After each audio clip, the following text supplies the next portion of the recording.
चैन की नींद सो रही है ना, सुकून से नींद ले रही हूँ। लेकिन आपने मेरा और मेरे पति का दोनों का चैन सुख आराम सब कुछ खा रखा है। अरे शर्म नहीं आती आपको? मेरे पति को सारे टाइम अपने आगे पीछे घुमाती रहती है। अरे बेचारा वो सीधा है, आपकी हर बात मानता है। इसका मतलब ये नहीं कि उसे एक एक फूटी कौड़ी के लिए मोहताज कर देंगी आप। आपका पति मरने से पहले सारी प्रॉपर्टी आपके नाम क्या कर गया? आप तो खुद को यहाँ की महारानी समझ बैठी। आपको लगता है कि यहाँ दो नौकर हैं जो आपकी हर बात मानेंगे। मेरे पति को बिजनेस शुरू करना है, उसके लिए आपकी आंटी से पैसे नहीं निकलते। कुंडली जमाए बैठी हैं आप उस पे। लेकिन कोई बात नहीं, अब इतना इंतजार किया तो कुछ घंटे का इंतजार और बनता है। उसके बाद ये सारी प्रॉपर्टी मेरे पति की। और जिस तरह से आप ऐश करती है ना, फिर इस घर पे इशिका का राज होगा। और आज इशिका का जादू आप पे चल के रहेगा। उसके बाद आपकी ये जो नींद है ना, हमेशा के लिए तबाह हो जाएगी।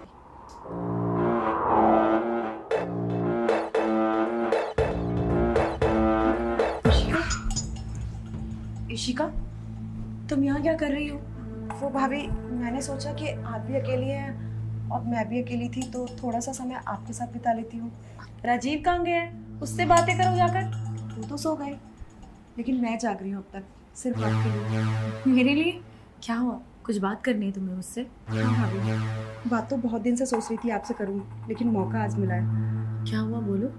भाभी, मैं आपसे बोलना चाहती थी कि मैं आपको बहुत पसंद करती हूँ। हाँ, पसंद तो मैं भी तुम्हें बहुत करती हूँ। तुम मेरी छोटी बहन हो ना, मैं तुम्हें बस अपनी छोटी बहन की तरह ट्रीट करती हूँ, शायद इसलिए तुम्हें ऐसा लग रहा हो। नहीं भाभी, आप समझ नहीं रही है। बहन हम हैं दुनिया को दिखाने के लिए, लेकिन दिल से आपको ना मैं कुछ अलग मानने लगी हूँ। अलग मतलब? अब क्या हुआ? कुछ बात करनी है तुम्हें मुझसे?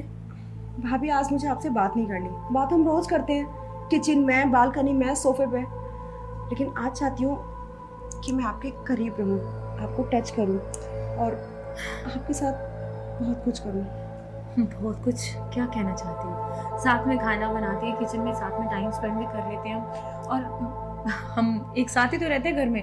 फिर क्या, मैं तुमसे दूर थोड़ी जा रही हूँ। हम सुबह बात करते हैं, तुम जाओ अभी यहाँ से, ठीक है? आपका हाथ लगाना कितना अच्छा लगा मुझे, पता है आपको? और आप भी ना बच्ची नहीं है, शादीशुदा हैं आप। इस तरह से इनोसेंट बनने का नाटक मत करिए। देखिए खुद को, जवान है, खूबसूरत है। अरे पति मर गया, इसका मतलब ये नहीं है कि आप अपनी जिंदगी खत्म कर लेंगी। और ये सफेद साड़ी क्या है? ये ना कोई रंग है, ना कोई एहसास है इसमें। मैं चाहती हूँ कि आप अपनी जिंदगी में एहसास करें। मैं ये नहीं कहती कि आप भैया के जाने के बाद किसी दूसरे मर्द में इंटरेस्ट जगाएं, लेकिन मैं तो लड़की हूँ ना, मुझे तो आप टच करने दे सकती है ना। इशिका, क्या हुआ है?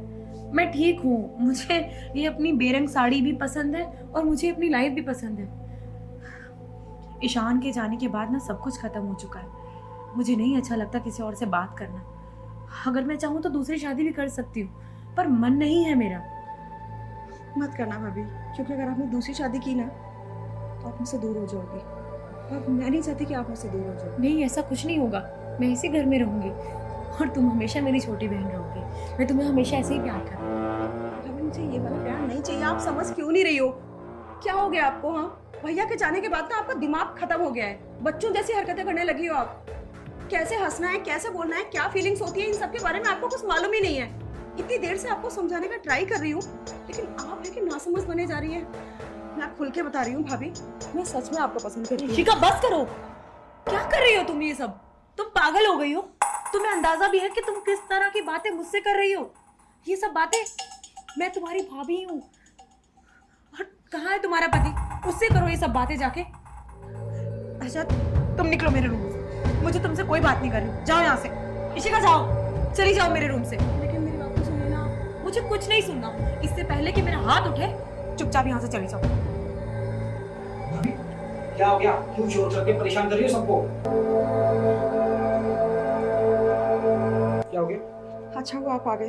भाभी मुझ पे इतनी गंदी तरह चिल्ला रही है ना, जैसे मैं इस घर की नौकरानी हूँ। आपको मालूम है, भाभी सो रही थी और मैं यहाँ सिर्फ उनका हालचाल लेने आई थी। सारे दिन घर में काम करती रहती है, तो मैंने सोचा कि मैं इस समय उनका ध्यान रख लूँ। उन्हें कुछ चाहिए तो नहीं, ये चीजें उनसे पूछ लूँ।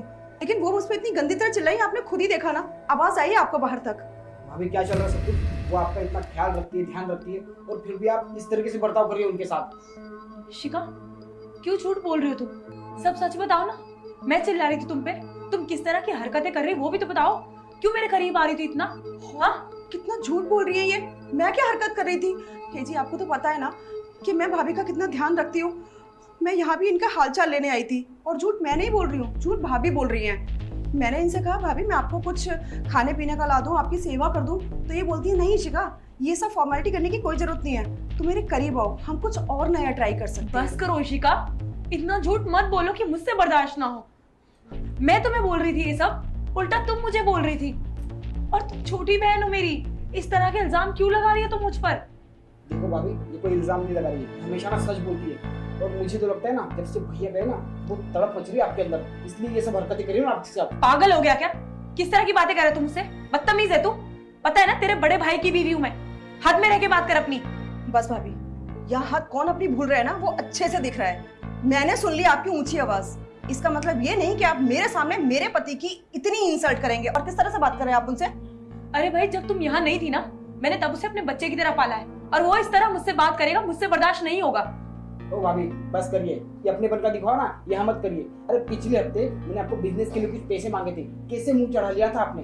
हाँ, मैंने तुम्हें पैसे सिर्फ इसलिए नहीं दिए थे क्योंकि तुम बिजनेस में हमेशा लॉस करते रहते हो, और तुम्हारे भैया भी तुम्हें सोच समझ कर ही पैसे देते थे। उन्हें नॉलेज थी बिजनेस की, और मुझे भी उतनी ही है। पर तुम ये अपने पैसों के चक्कर में तुम अपनी भाभी पे इल्जाम लगा रहे हो। तो आपके कहने का मतलब है कि आपके पति को सारी नॉलेज थी, मेरे पति को नॉलेज नहीं है। भाभी सच तो ये है कि आप मेरे पति को पैसे देने ही नहीं चाहती। हमेशा आपकी सोच यही रही है कि वो आपके सामने एक एक फूटी कौड़ी के लिए मोहताज रहें, इसीलिए नहीं दिए आपने पैसे इनको। नहीं शिका, ऐसा नहीं है। वो छोटा है, उसे इतनी समझ नहीं है। और तुम दोनों ही जो नौटंकी कर रहे हो ना, मुझे सब समझ में आ रही है। अरे तेरा तो बड़ा भाई था ना वो, तू मेरे साथ ऐसा क्यों कर रहा है? और तुम्हें इशिका, मैंने तुम्हें हमेशा अपनी छोटी बहन की तरह ट्रीट किया था। जब से तुम इस घर में आई थी, मैंने तुम्हें कभी माना ही नहीं कि तुम बहू हो। तुम्हारा जैसा जीने का मन किया, मैंने तुम्हें जीने दिया। तुम जो मर्जी कहती थी, मैं तुम्हें सपोर्ट करती थी। तुम बोलती थी मुझे ये पहनना है, वो करना है, मैं हमेशा तुम्हारे साथ खड़ी रहती थी, तुम्हारे भैया से लड़ती थी उस बारे में। और तुम आज मेरे साथ ऐसा कर रही हो सिर्फ इसलिए ताकि ये प्रॉपर्टी तुम्हारे नाम हो जाए। तुम्हें क्या लगता है इस घर में जो भी चल रहा है मुझे क्या कुछ पता नहीं चलता? मैं बेवकूफ हूँ? हाँ भाभी, आप इमोशनल ड्रामा करके ना कि आपने मेरे लिए क्या किया और आपने इनके लिए क्या किया, इन सबको बोल के आप अपना एहसान नहीं जता सकती। सच्चाई ये है कि आपको हमें पैसे नहीं देने और अपने आगे पीछे कुत्तों की तरह नचाना है, बस सच्चाई यही है। बस करो, एक्टिंग करना बंद करो। जब तुम दोनों ना सोफे पर बाहर प्लानिंग कर रहे थे ना मेरे खिलाफ इस प्रॉपर्टी को पाने के लिए, मैंने सब कुछ सुन लिया। भाभी तो वैसे भी विधवा है, अगर भाभी की किसी और से सेटिंग हो जाती है तो सोचो समाज में भाभी की कितनी बदनामी होगी। हाँ। और इसी बदनामी का फायदा उठा के ना हम इस प्रॉपर्टी को अपने नाम करवा सकते हैं। अरे वाह, ये बात तो मैंने सोची नहीं। अब सोचने में और करने में बहुत फर्क होता है बेबी। अब देखो ना, हम सोच तो रहे और होगा थोड़ी ना। भाभी घर से बाहर तक नहीं निकलती तो बताओ कहाँ से सेटिंग होगी? अरे तो तुम ही कुछ सोचो ना, कुछ तो करना पड़ेगा। ये प्रॉपर्टी ऐसे उनके ही नाम रहेगी तो फिर कैसे चलेगा? अरे सोच लिया है मैंने। क्या बताओ ना। अरे भाभी घर के बाहर नहीं जाती तो क्या हुआ, तुम तो भाभी के कमरे में जा सकती हो ना। मतलब मैं कैसे? जो सुख भाभी को लड़कों से मिलता है वो सुख तुमसे भी तो मिल सकता है।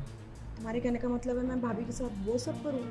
देखो क्या है ना, तुमको तो पता है कि भाभी 7-8 महीनों से एकदम अकेली है, तो उनके अंदर भी तो तड़प जग रही होगी।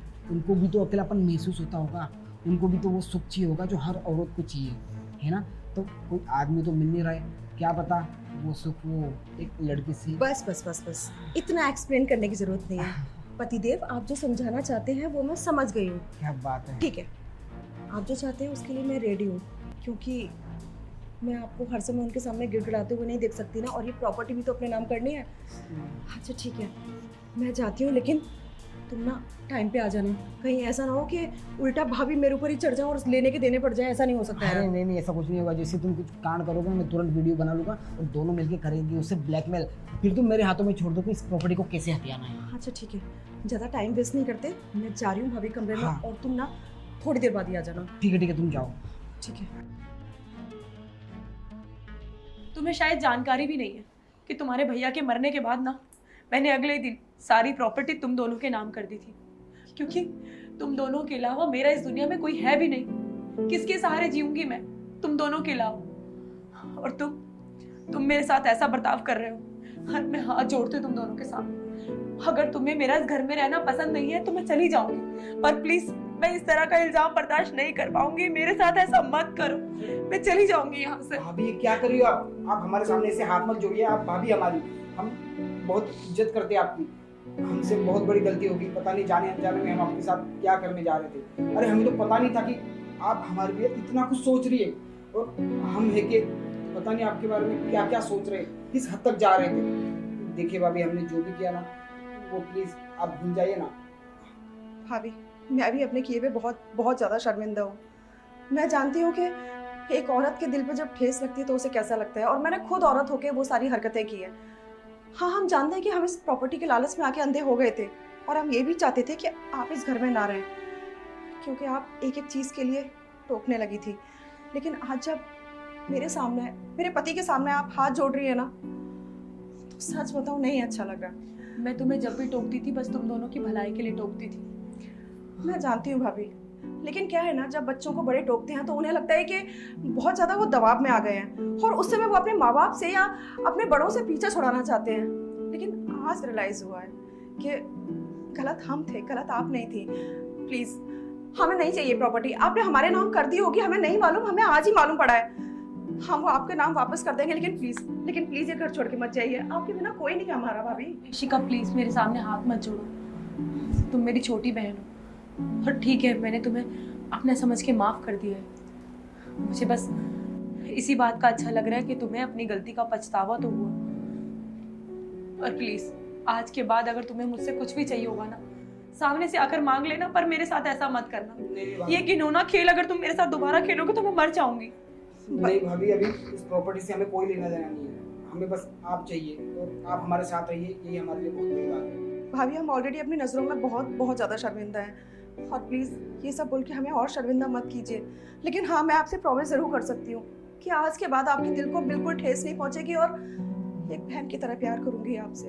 प्रॉमिस। प्लीज़ ये घर छोड़ के मत जाइए। ठीक है, कोई बात नहीं, तुम जाओ अब यहाँ से। भाभी, आपने माफ़ कर दिया ना? हाँ, ठीक हो है। जाती है छोटी बहन से गलती, और बड़ी बहन हमेशा माफ कर देती है। आप रेस्ट कीजिए, मैं आपके लिए चाय लेके आती हूँ। चले। अदरक वाली लाना।